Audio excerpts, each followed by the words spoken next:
जय हिंद साथियों, जय हिंद विद्यार्थियों। मैं मनीषा शर्मा। मेरे चैनल का नाम है study IQ 140 with Manisha Sharma. पिछली क्लास में हमने मनोविज्ञान में देखा था कि मनोविज्ञान की शाखा, तो मनोविज्ञान की शाखा हमने पढ़ी थी सामान्य, असामान्य और आपका पशु मनोविज्ञान।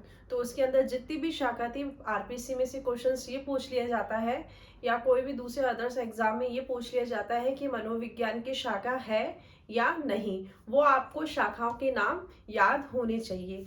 आज की क्लास में हम देखेंगे कि मनोविज्ञान की शिक्षा में क्या देन है। मनोविज्ञान की शिक्षा को देन, मनोविज्ञान की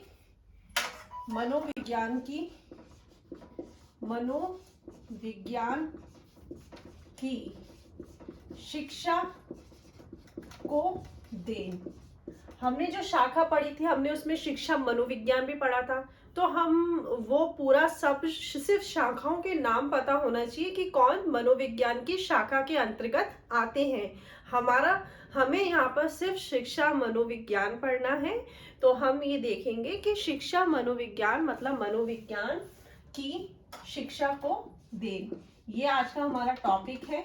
तो इसमें से भी आरपीसी क्वेश्चंस पूछ लेती है। इसमें से क्या होता है कि उसमें मतलब आरपीसी आपको चार कथन दे देती है, तो पूछ लेती है कि शिक्षा मनोविज्ञान की शिक्षा को क्या देन है। तो उसमें आपको ये देखना होता है कि सारे पॉइंट आपको मतलब ऐसा लगेगा कि ये भी है, ये भी है। उसमें जो सर्वश्रेष्ठ जो उत्तर होता है, उसमें सर्वश्रेष्ठ जो विकल्प होता है, उसको आपको चुनना होता है, उस पे आपको उत्तर देना होता है। तो आप देखोगे कि मनोविज्ञान की शिक्षा को दे, तो सर्वप्रथम है, इसमें पहले आप एक परिभाषा लिख लो।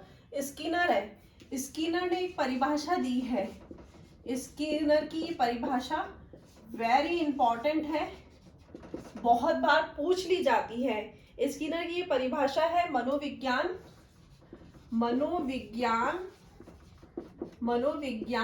शिक्षा। स्किनर ने कहा है कि मनोविज्ञान शिक्षा का आधारभूत विज्ञान है। स्किनर की परिभाषा है मनोविज्ञान जो है ना, वो शिक्षा का आधारभूत विज्ञान है। ये परिभाषा बहुत ही इंपॉर्टेंट है, तो ये पूछ ली जाती है। तो आप इस परिभाषा को आप नोट डाउन कर लीजिए। फिर हम देखेंगे कि मनोविज्ञान की शिक्षा को देन। तो मनोविज्ञान की सबसे इंपॉर्टेंट जो देन है, तो इसका उद्देश्य ये होता है कि जो शिक्षा होनी चाहिए वो हमारी बाल केंद्रित होनी चाहिए। मतलब जो भी पाठ्यक्रम, जैसे हमने जॉन डीवी और ने कहा था त्रिआयामी है, जिसमें आपका शिक्षक होगा, बालक होगा और उनके बीच में पाठ्यक्रम होगा। तो वो भी बाल केंद्रित शिक्षा पे जोर देते हैं। तो इन्होंने कहा कि जो हमारी शिक्षा होनी चाहिए वो बाल केंद्रित के आधार पे होना चाहिए। चाइल्ड फोकस आपकी एजुकेशन होना चाहिए, सबसे इम्पोर्टेंट है। तो मनोविज्ञान की शिक्षा को दिन क्या हो जाएगी, शिक्षा को बाल केंद्रित बनाना। इसमें आप लिख लोगे शिक्षा को बाल केंद्रित बनाना है। शिक्षा हमारी कैसी होनी चाहिए, बाल केंद्रित होनी चाहिए।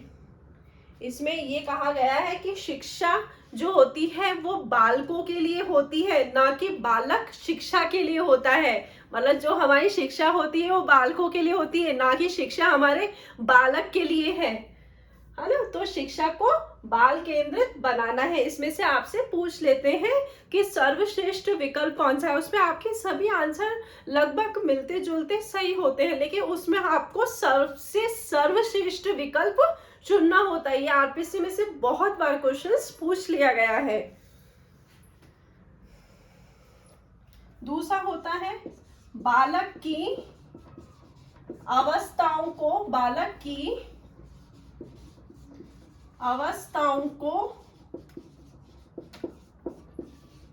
महत्व देना। ये क्यों कहा गया है बालक की अवस्थाओं को महत्व देना? इसमें क्या है कि बालक के अनुसार शिक्षण कार्य करवाना चाहिए। इसमें ये जो पॉइंट लिखा है ना, बालक की अवस्थाओं को महत्व देना। अब आपके क्लास के कक्षा के अंदर जैसे चौथी क्लास के बालक को आपको आठवीं क्लास की शिक्षण कार्य नहीं करवा सकते, तो हमेशा हमें बालक की अवस्थाओं को ध्यान में रखते शिक्षण कार्य करवाना चाहिए। आपके पिछड़े बालक के साथ प्रतिभाशाली बालक नहीं पढ़ सकते हैं, तो हमेशा बालक की अवस्थाओं को महत्व देना चाहिए। सेकंड पॉइंट बहुत इंपॉर्टेंट है कि बालक की अवस्थाओं को महत्व देना। तीसरा है बालक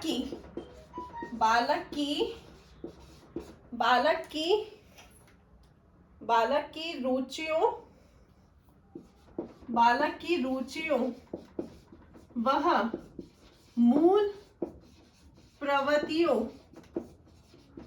बालक की रुचियों और मूल प्रवृत्तियों को महत्व देना, ये इंपॉर्टेंट है।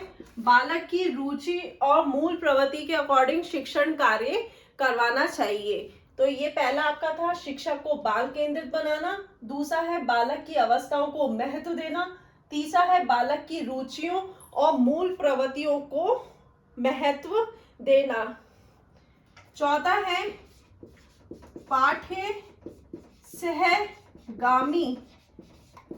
सहगामी क्रियाओं को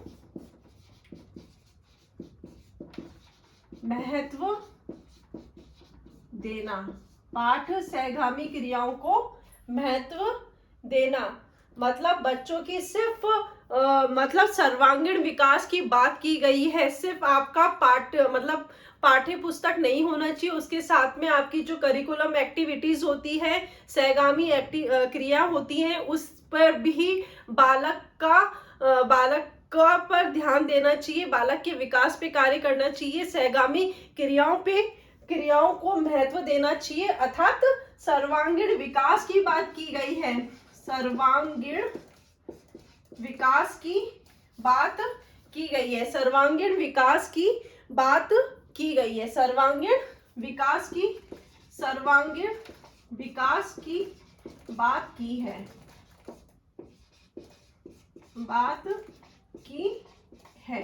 तो आपका पहला था शिक्षा को बाल केंद्रित बनाना, दूसरा है बालक की अवस्थाओं को महत्व देना। इसमें बालक की अवस्था मतलब आपको देखना होगा कि आपकी कक्षा में किस प्रकार के बालक ज्यादा पढ़ते हैं। अगर बालक प्रतिभाशाली है तो प्रतिभाशाली बालकों की अलग से कक्षा होना चाहिए। अगर आपकी कक्षा में निम्न स्तर के बालक हैं तो उनका अलग सेक्शन बनाना चाहिए। और इसमें यह है कि बालक की अवस्था मतलब बालक की जो आयु है, तो आप 6 क्लास के बच्चों को पहली क्लास का नहीं पढ़ा सकते, पहली क्लास के आपको 6 क्लास के बच्चों का स्तर का नहीं पढ़ा सकते। तो बालक की अवस्थाओं को देखना जरूरी है। तीसरा है आपका बालक की रुचियों और मूल प्रवृत्तियों को महत्व देना। बालक की रुचि किस में है, तो आपको उस चीज को देखते हुए बालक को अध्ययन करवाना चाहिए। चौथा है पाठ्य सहगामी क्रियाओं को महत्व देना मतलब आपके क्या बोलते हैं पाठ्यक्रम के साथ साथ जो सहायक क्रिया होती है, सहगामी क्रिया होती है, बच्चों की जो मूल प्रवृत्ति और रुचि के अकॉर्डिंग जो क्रियाएं बालक करता है उन पे भी आपको महत्व देना चाहिए। अर्थात सर्वांगीण विकास का महत्व देना चाहिए। एक बार आप इसका स्क्रीनशॉट ले लेंगे या आप इसका नोट डाउन भी कर सकते हैं। स्क्रीनशॉट ले लीजिए एक बार आप इसका।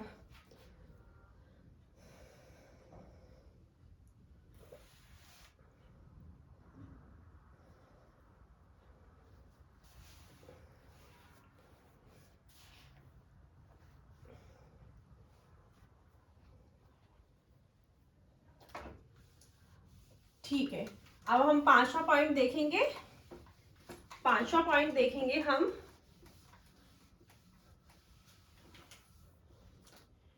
पॉइंट है हमारा मापन और मूल्यांकन की नई विधियों को महत्व देना। मापन वह मूल्यांकन की नई विधियों को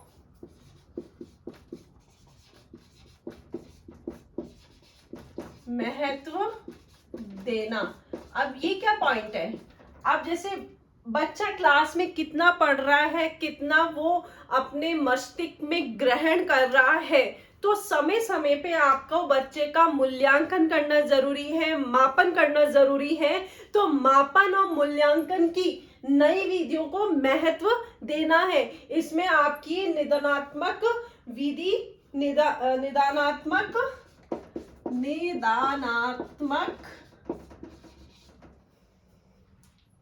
परीक्षाओं का प्रयोग होता है, प्रयोग होता है। आप देखोगे आजकल वैसे भी आपके जो मूल्यांकन और मापन का जो विधि है वो चेंज हो गई है। वो आपके सीसीई पैटर्न, जिसमें आपके फॉर्मेटिव और असेसमेटिव आपके वो आते हैं, एग्जाम पैटर्न आते हैं, तो आपके निदानात्मक परीक्षाओं का प्रयोग होता है। तो इसमें आप तो मापन और मूल्यांकन की नई विधियों को महत्व। छठा है खेल आधारित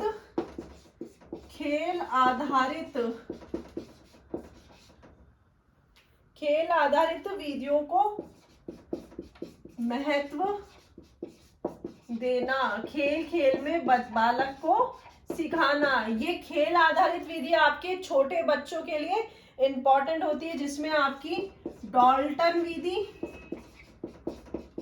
और मॉन्टेसरी विधि आती है।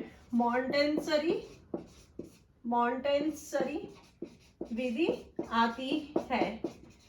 तो खेल खेल में बालकों को सिखाना, खेल खेल में बालकों को सिखाना। पांचवा आपका पॉइंट था मापन और मूल्यांकन की नई विधियों को महत्व देना, जिसमें आपका निदानात्मक परीक्षाओं का प्रयोग होता है।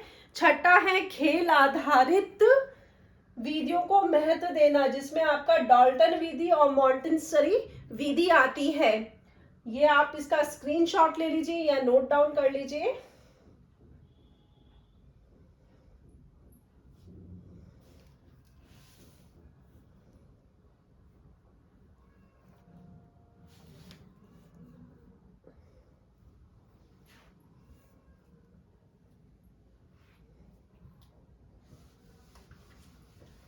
ठीक है, नेक्स्ट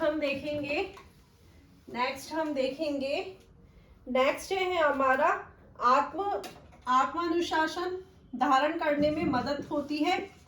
आत्मानुशासन धारण करने में मदद करती है। आत्मानुशासन धारणा प्रदान करना। कैसे आत्मानुशासन कैसे आएगा, जब हम मतलब एक सिस्टम तरीके से हम खेल आधार पे हम शिक्षा ग्रहण करेंगे, और हम क्या बोलते आपकी रुचि और मूल प्रवृत्तियों के आधार पे हम उस कार्य को करेंगे, तो बालक में धीरे धीरे स्वयं मतलब आत्मानुशासन आता है। तो ये जो मनोविज्ञान है वो शिक्षा को आत्मानुशासन धारण करने को का भी प्रदान करती है। तो आपका सातवां पॉइंट है आत्मानुशासन धारणा प्रदान करना। ये आपका सातवां पॉइंट है। आठवां है संबंध त्रयी का विकास। संबंध त्रयी का विकास। अब आपके संबंध त्रयी विकास करने में सहायक है। अब इसको पढ़ेंगे, संबंध त्रयी क्या है, मतलब संबंध त्रयी का विकास करने में सहायक है। ये संबंध त्रयी का सिद्धांत किसने दिया था, आपके रायबर्न ने दिया था। किसने दिया था, रायबर्न ने दिया था। अब रायबर्न के अनुसार संबंध त्रयी क्या है, संबंध त्रयी होता है, पहला है बालक व शिक्षक में संबंध,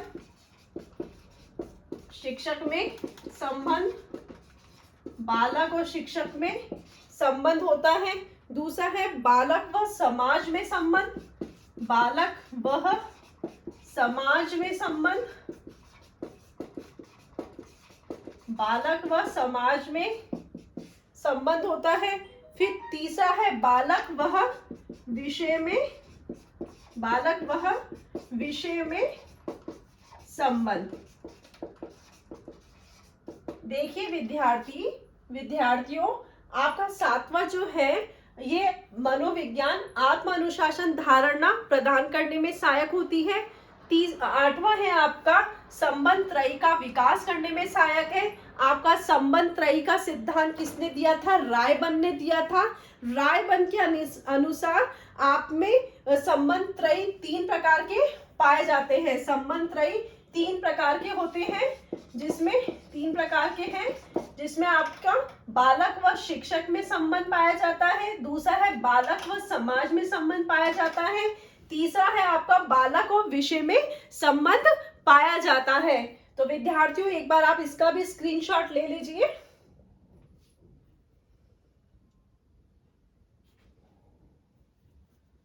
ठीक है विद्यार्थियों,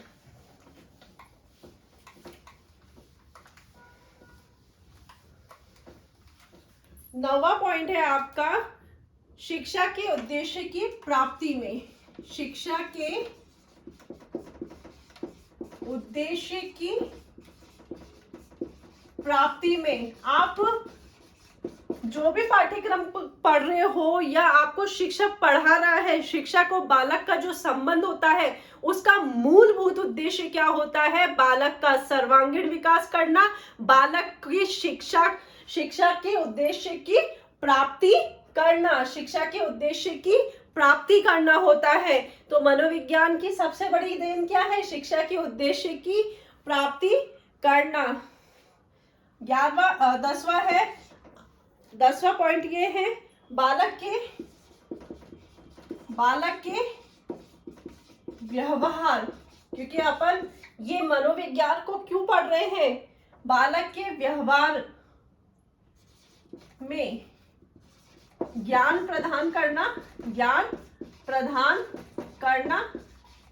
बालक के व्यवहार में बालक के व्यवहार का ज्ञान प्रदान करना, बालक के व्यवहार का ज्ञान प्रदान करना। 11वां है सीखने में सहायक है, 12वां है सीखने में सहायक है या सीखने में उन्नति प्रदान करता है, या सीखने में उन्नति प्रदान करना। शिक्षा के उद्देश्य की प्राप्ति, बालक के व्यवहार का ज्ञान प्रदान करना सीखने में सहायक होता है या सीखने के विकास में उन्नति प्रदान करता है। ये आपके क्या है? मनोविज्ञान की शिक्षा को देन। अब इसमें 12वां है व्यक्तिगत भिन्नताओं को महत्व देना, व्यक्तिगत भिन्नताओं को महत्व देना। 13वां पॉइंट है आपका व्यक्तिगत भिन्नताओं को महत्व देना।